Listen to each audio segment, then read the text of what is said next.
അപ്പോൾ ഇന്ന് നമ്മൾ സൂക്ഷ്മദർശിനി എന്ന് പറഞ്ഞാൽ നസ്രിയ ബേസിൽ ജോസഫ് അഭിനയിച്ചിരിക്കുന്ന പുതിയ പടത്തിൻ്റെ ട്രെയിലർ വന്നിട്ടുണ്ട്. നമ്മൾ ആക്ച്വലി ഒരു സോങ് എന്തായാലും ദുരൂഹ മന്ദഹാസം അത് നമ്മൾ റിയാക്ട് ചെയ്തിട്ടുണ്ടായിരുന്നു. ഇപ്പോൾ അതിൻ്റെ ട്രെയിലർ വന്നിട്ടുണ്ട്. നമുക്ക് ട്രെയിലർ ഒന്ന് കണ്ടു നോക്കാം. പാക്കലാം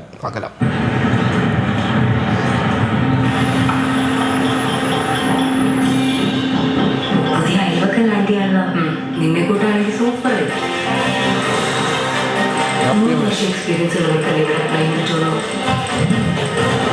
പ്രിയദർശിനി. ഓ അതാണോ സൂക്ഷ്മദർശിനി? പ്രിയദർശിനി. ഓ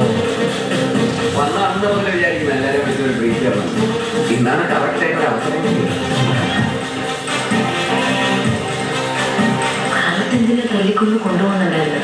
എന്തോ മരപ്പെട്ടി ഒടുങ്ങോ ഇനി അതുവല്ലതായിരിക്കും.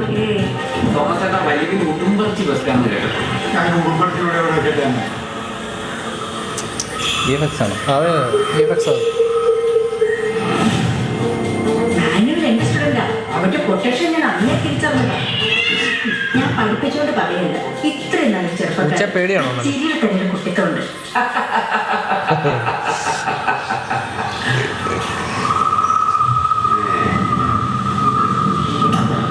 കൊള്ളായിരുന്നു ക്യാമറ. പിതാവിൻ്റെയും പുത്രൻ്റെയും പരിശുദ്ധാത്മാവിൻ്റെയും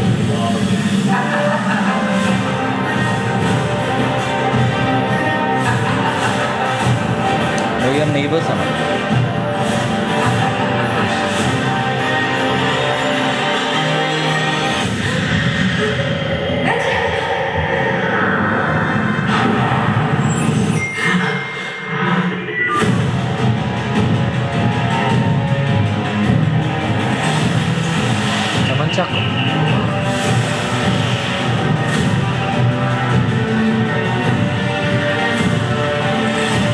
ശരൺ വേലായുധൻ.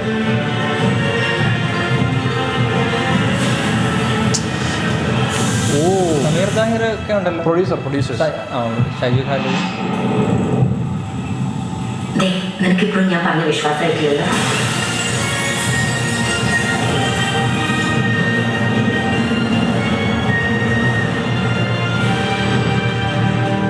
സൂക്ഷ്മദർശിനി. ഇത് മാർവലിന്റെ മ്യൂസിക് ആണോ? അണ്ണൻ ആരാണ്? ജെസ്സി പിങ്ക്മാനോ? ബേസി പിങ്ക്മാൻ. ഇതിൻ്റെ ട്രെയിലർ കണ്ടപ്പോഴേ നമ്മുടെ ഡിസ്റ്റർബിയ എന്ന് പറഞ്ഞൊരു പടമുണ്ട്.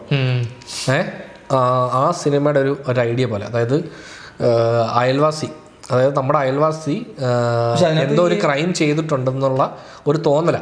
പുള്ളി എന്തോ പരിപാടി ചെയ്തു എന്നുള്ളൊരു സംഭവം നമുക്ക് നമ്മുടെ വീട്ടിൽ നിന്ന് നമ്മൾ കാണുക. പക്ഷെ നമുക്ക് എന്താണ് പുള്ളി ചെയ്തതെന്ന് കംപ്ലീറ്റ് അറിയത്തില്ല. പക്ഷെ നമ്മളത് കണ്ടുപിടിക്കുക വീട്ടിൽ നിന്ന്. അപ്പോൾ അതിനകത്ത് അവന് പുറത്തു പോകാൻ പറ്റത്തില്ല. പുറത്തു വെച്ചാൽ അവനെ ഇങ്ങനെ ഹൗസ് അറസ്റ്റിലാണ് അവൻ. ഈ അയൽവാസിയുടെ പോയിന്റ് ഓഫ് വ്യൂ ഒരുപാട് ഇതിനകത്ത് ബേസിലിന് മറ്റേ റിയർ വിൻഡോ എന്ന് പറഞ്ഞ പഴയ പടം കാലൊടിഞ്ഞ് പുള്ളി നമ്മുടെ അത് ഓൾറെഡി നമ്മുടെ ഇത് അഞ്ച് സുന്ദരികളിൽ അതിന് സിമിലർ ആയിട്ടുള്ള ഒരു സംഭവം വന്നല്ലോ. അപ്പോൾ ഇത് ആക്ച്വലി കുറച്ചുകൂടെ ഇവളുടെ ക്യാരക്ടർ ഈ അവളുടെ കൂട്ടുകാരികളുണ്ടല്ലോ, അതായത് നസ്രിയുടെ ക്യാരക്ടർ കൂടെയുള്ള മറ്റുള്ള ആൾക്കാരെയും കൂടി ചേർന്നുകൊണ്ട് എനിക്ക് തോന്നുന്നു ഇത് ഈ ആളെ കണ്ടുപിടിക്കാനായിരിക്കും മെയിൻ. ഇത് കുറെ കൂടെ ലൈറ്റ് ഹാർട്ടഡ്. അതെ. എന്നാലും ആ ഡാർക്ക് സൈഡ് കുറച്ചുണ്ട്. പക്ഷെ അത് ചിലപ്പോൾ പണം തീരുമ്പോൾ എന്താണ് ഇയാൾ ചെയ്ത ക്രൈം എന്നുള്ള എലമെന്റ് ചിലപ്പോൾ നമ്മൾ ഉദ്ദേശിക്കുന്നത് അതറിയില്ല അതെങ്ങനെ ആവുന്നു. പക്ഷെ അങ്ങനെ പോയി കഴിഞ്ഞാൽ ചിലപ്പോൾ ബോറായിരിക്കും. അങ്ങനെ പോകത്തില്ലായിരിക്കും. ഒരുപാട് ഡാർക്ക് ആവാൻ ചാൻസ് ഇല്ല. കാസ്റ്റ് വെച്ചിട്ടാണ് ഞാൻ പറഞ്ഞത് ഡാർക്ക് ആവാൻ ചാൻസ് ഇല്ല. നസ്രിയ ബേസിൽ എന്നൊക്കെ പറയുമ്പോൾ ഇവരെ നമ്മൾ അങ്ങനെ അത്രയും ചിന്തിച്ചു ചിലപ്പോൾ ഒരു തവണ അല്ലെങ്കിൽ ഡയറക്റ്റ് അത് ഇന്റൻസ് ആയിട്ട് വെച്ചാണെങ്കിൽ ഒരു പക്ഷേ കാരണം ഇവരെ കാണുമ്പോൾ ആൾക്കാർ അങ്ങനെ പ്രതീക്ഷിക്കുകയല്ലെന്ന് വിചാരിച്ചിട്ട് ചിലപ്പോൾ അങ്ങനെയാകാം. അങ്ങനെയാകാം. പക്ഷേ ഈ മ്യൂസിക്കും ഇതിന്റെ ഒരു മൂഡ് വെച്ചിട്ട് കുറച്ചുകൂടെ ഒരു ലൈറ്റ്, അതായത് നമ്മളൊന്ന് ഡാർക്കിന്റെ അടുത്ത് വരെ കൊണ്ടെത്തിക്കുന്നത്. ഇവരുടെ ഒരു ഇന്റർവ്യൂ പറയുന്നത് സത്യനന്ദിക്കാടിന്റെ സിനിമകൾ പോലെയാണ് പ്രകൃതിസുന്ദരമായിട്ടുള്ള അല്ലെങ്കിൽ അങ്ങനെ ഒരു ലൈവ്ലി ഒരു ഫീലുള്ള ഒരു സിനിമ. പക്ഷെ അതിനകത്തൊരു ഈ ഒരു ക്രൈം ഒരു പോയിന്റ് കഴിയുമ്പോൾ നല്ല രീതിയിൽ ത്രില്ലറാണ്. അതെ. പറയുന്നല്ല ഇങ്ങനെ ഒരു ലൈറ്റ് അതിനകത്ത് അവന് വീട്ടിൽ നിന്ന് പുറത്തിറങ്ങാൻ പറ്റില്ല. അവൻ ആക്ച്വലി ഇവനെന്തോ ഒരു സെൻസർ എന്തോ വെച്ചിട്ടുണ്ട്. അവൻ കാണുന്ന അത്രയും നമ്മളും ആ നെയ്ബറിനെ കാണുന്നുണ്ട്. അതായത് ഫുൾ വ്യൂ മൊത്തം ഇവന്റെ ജനലിലൂടെ ഇവനിങ്ങനെ കാണുന്ന ലൈനിൽ തന്നെ. ഏതോ ഒരു പോയിന്റ് കഴിയുമ്പോഴത്തേക്കും അതായത് ഇവന് എത്ര എന്തോ പെരിമീറ്റർ എന്തോ ഉണ്ട്. അതിന് പുറത്ത് പോയി കഴിഞ്ഞാൽ ഇവന്റെ കയ്യിലോ കാലിലോ എന്തോ വെച്ചിരുന്ന ഒരു സെൻസർ അടിക്കും. അങ്ങനെ എന്തോ സംഭവം പണ്ട് കണ്ടുപോടോ അല്ലേ?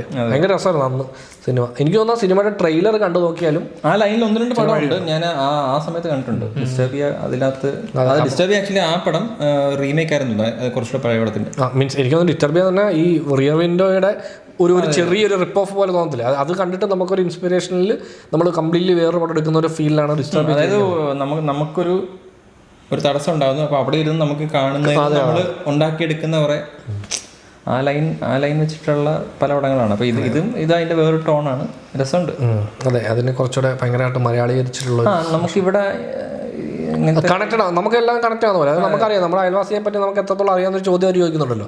ശരിയല്ലേ? നമുക്ക് അവരുടെ വീട്ടിലൊന്നും നടക്കുന്ന അറിയത്തില്ലല്ലോ. നമുക്കിങ്ങനെ പുറത്തുനിന്ന് കാണുന്ന ഇതാണ്. ഇപ്പം നമ്മളൊക്കെ താമസിക്കുന്ന പലയിടത്തും ഈ അയൽവാസികളോട് അത്ര ക്ലോസ് അല്ലാത്ത സിറ്റുവേഷനിലുള്ളവർക്ക് ഈ പറഞ്ഞ പോലെ എപ്പോഴും നമ്മൾ അവരെ കാണുന്നത് നമ്മുടെ ജനലിലൂടെയാണ്. നമ്മുടെ വീട്ടിൽ നിന്ന് ഒരു മതിലിനപ്പുറത്ത് നിന്നാണ് കാണുന്നത്. അപ്പോൾ അതുകൊണ്ട് നമുക്കറിയില്ലല്ലോ എന്താണ് അവിടെ സംഭവിക്കുന്നത്. അതെ, നിങ്ങൾ അയൽവാസി എത്ര കൊലപാതകം ചെയ്തിട്ടുണ്ടെന്ന് നിങ്ങൾക്ക് അവർക്കും അറിയത്തില്ല. ജോർജ് കുട്ടിയുടെ അയൽവാസിയുടെ അവസ്ഥ ആലോചിക്കേ. പുള്ളി നോക്കുമ്പോൾ ജോർജ് കുട്ടി വരുന്നത് നല്ല കുടുംബസ്ഥനായ ബൂട്ട് ലെഗ് അല്ല, ഒരു സെക്കൻഡിലുണ്ടല്ലോ അയൽവാസികളുള്ള, എന്നാലും ബൂട്ട് ലെഗ് യൂണിവേഴ്സ് അല്ല. അതായത് അവരുടെ അയൽവാസികളുടെ ലൈഫ് അവർക്ക് തൊട്ട അയൽവാസത്ത് ഒരു വയലൊക്കെ ഇതുപോലെ രാത്രി നമുക്ക് പശുവിനെ കുഴിച്ചിടുന്നത് എന്തൊക്കെയല്ലേ. അതുപോലെ അയാൾ ഒരു പശു കുഴിച്ചിട്ട് അത്രേ ഉള്ളൂ. പുള്ളി അയാളെ പുള്ളി പാവെന്ന് പറഞ്ഞല്ലേ. അവരോട് ഇല്ല, ഒരു ധ്യാനത്തിന് പോയിരിക്കുന്നു. എന്നാൽ ഇത് സംഭവം കൊള്ളാം, ഇൻട്രസ്റ്റിംഗ് ആണ്. സിനിമ 21-ാം തീയതി 2-ാം തീയതി അടുത്ത ആഴ്ച നെക്സ്റ്റ് വീക്ക് റിലീസ്. അപ്പം പക്രം